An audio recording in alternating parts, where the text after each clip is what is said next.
My first repair complete, I spent the rest of the day doing small jobs in and around the square. I was exhausted when I got back to my hotel and found a message asking me to make one more visit. The address led me to a quaint little house, a stone's throw from the beach. Bathed in the evening light, it looked beautiful, in spite of its flaking paintwork and chipped tiles.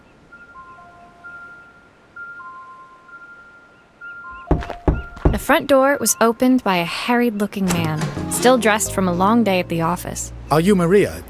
My name's Joseph. I'm Isabel's father. I'm so sorry she bothered you this morning. Please, come in. I'd like to settle up properly. On the mantelpiece, I saw the remains of a broken statue. Without thinking, I picked up a fragment. Ah, my father's statue. What's left of it, at least. Yet another way I'd have disappointed him. It survived 100 years in this family. But 5 minutes with Isabel and... Do you think you can salvage it?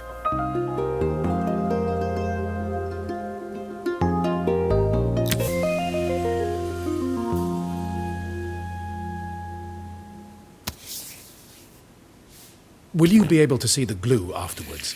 I don't want people seeing the cracks. Sometimes I think my daughter should come with a warning label.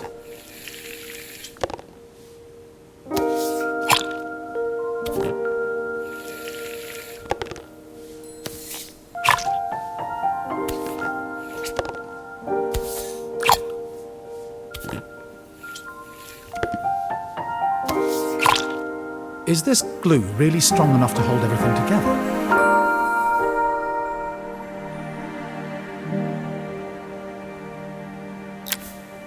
Thank you, Maria. It looks as perfect as it ever did. My father wanted me to make something of myself. He didn't have time for anything less. As Joseph put the statue back on the shelf, it nudged against the family portrait stood proudly next to it. So he was Bellariva's mayor. And that was Izzy's mom. They must both miss her so much. Sorry, I'm a little tired. I've been working late getting things sorted for the festival. There's only a few days to go. Looks like I'll be working late. Again. When I told my parents I wanted to leave, they always found an excuse to be busy, to avoid talking about it. I guess keeping themselves occupied was their way of pretending it wasn't happening. Joseph's work must have been taking up so much of his time. But maybe that was what he wanted. I just hoped he was finding enough time for Izzy, too.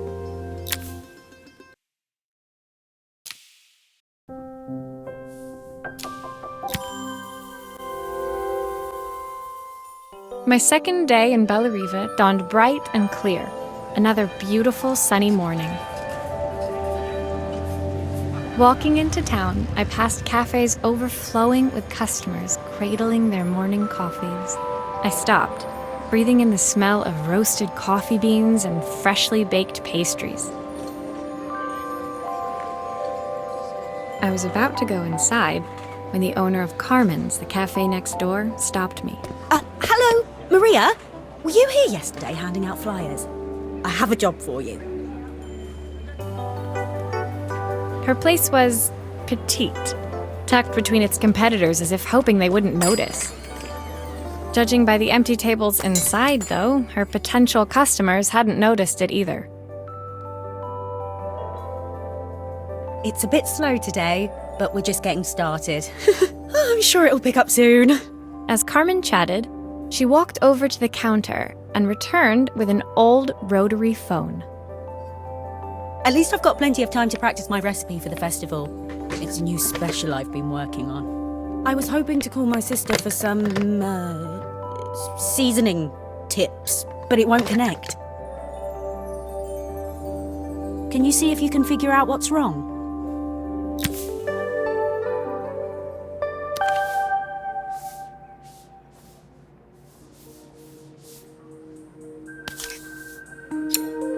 Obviously, we'd normally be much busier than this.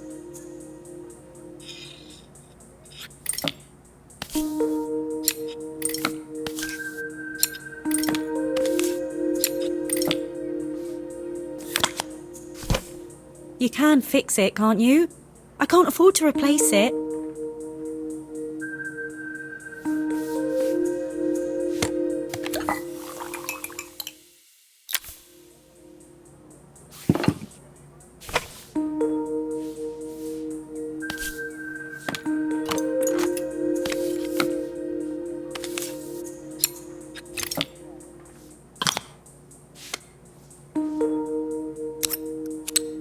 These connections aren't quite right. I should check the wiring.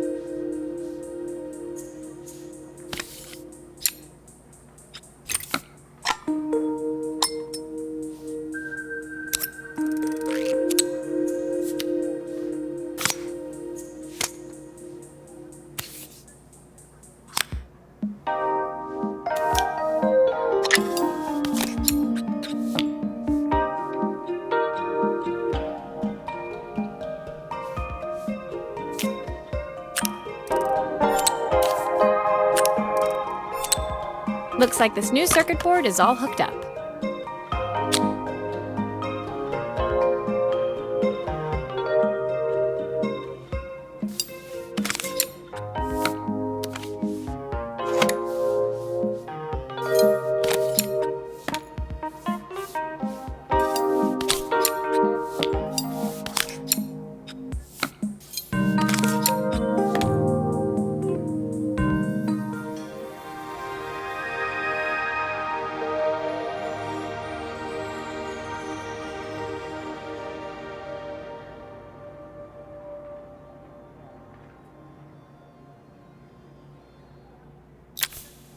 When I handed the phone back to Carmen, she seemed almost reluctant to take it from me.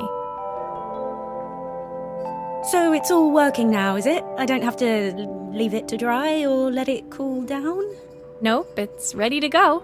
It'll be ringing off the hook in no time. That's if I can pay my phone bill anyway. And the rent, and the suppliers. Anyway, take a seat and I'll be right with you. Your coffee's on the house. I sat at one of the empty tables, while at the counter, Carmen had started dialing the phone.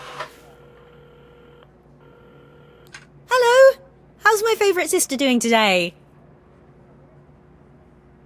As she talked, Carmen became more and more tense.